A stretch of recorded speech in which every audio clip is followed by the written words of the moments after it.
de As Panteras, a Paula.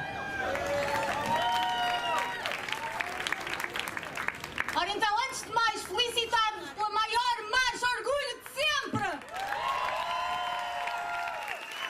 Hoje vimos também falar-vos de Orlando. O massacre de Orlando vai permanecer durante muitos anos na nossa memória coletiva, pela sua dimensão de horror, pelo grau de ódio e desumanização, pelas tantas ocasiões, logo nos média norte-americanos, em que a natureza homofóbica, lesbofóbica, transfóbica de um crime de ódio se viu totalmente apagada pela narrativa fácil de foram apenas mais umas vítimas de terror fundamentalista islâmico. E nós, pessoas LGBT e queer, como outras pessoas LGBT e queer que em tantos países são realmente perseguidas pelos fundamentalismos islâmicos, mas também pelos fundamentalismos cristãos, sabemos bem o que é o terror, a violência. E sabemos, sobretudo, que desta violência e deste terror nenhum Estado, nenhuma religião tem o seu exclusivo. Orlando ocorre num contexto mundial sem precedentes, em que os movimentos e direitos LGBT são perseguidos. Em Orlando, nós somos o outro. Em Portugal, nós somos o outro. E o outro não é digno de viver.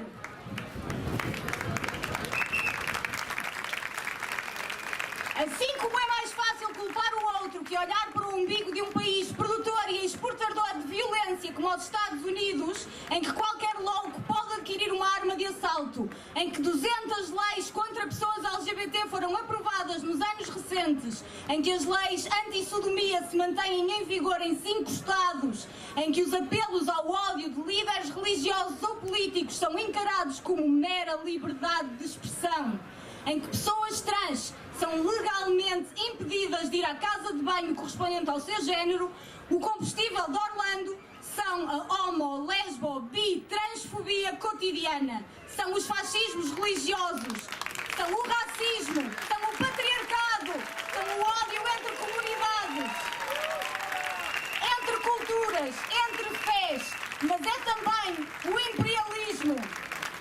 Pelo menos desde a Primeira Guerra do Golfo, os direitos LGBT das mulheres foram frequentemente convocados para encobrir guerras imperialistas por recursos, genocídios como em Israel, uma tentativa de imposição de uma lógica de guerra de civilizações que parece ser tanto o objetivo do Daesh como das potências ditas ocidentais.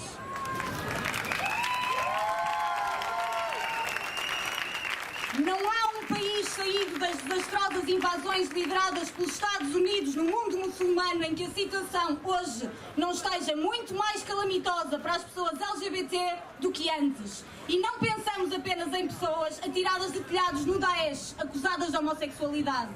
Basta pensar, por exemplo, em quantas pessoas LGBT sírias estão entre os refugiados nos campos de concentração turcos às portas da Europa Fortaleza. Basta pensar as que estão em vias de se afogarem no Mediterrâneo. Perguntamos-nos o que pensarão essas pessoas do terrorismo da Europa e dos Estados Unidos?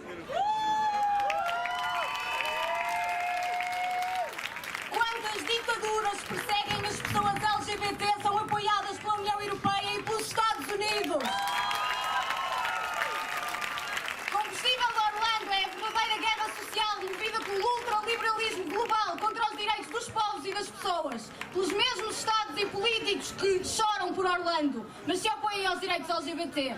É o racismo, é a violência doméstica, a cultura do estupro e todas as microviolências do cotidiano. Gisberta Salce Júnior, mulher trans, trabalhadora do sexo, assassinada há 10 anos no Porto, foi um pouco de Orlando em Portugal.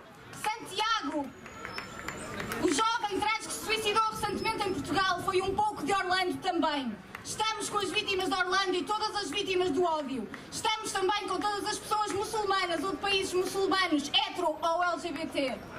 Crentes ou não,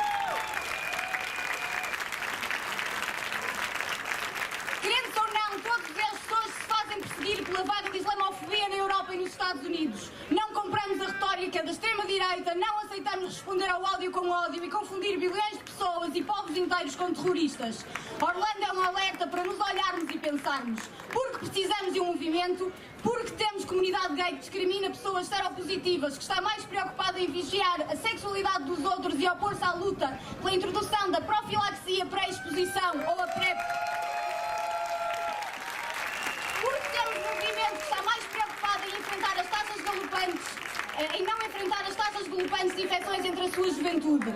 Porque temos uma comunidade LGBT que discrimina as pessoas trans e a diversidade das expressões de género, em vez de combater os longos tempos de espera, as taxas, os fracos cuidados de saúde no processo de transição, as nossas vivências precárias. A fuga à norma é reprimida através da colonização dos corpos, por via da violência física, psicológica ou sexual. É nos corpos dos dissidentes, do outro, dos nossos, que se trava a guerra pela manutenção do sistema. A revolução será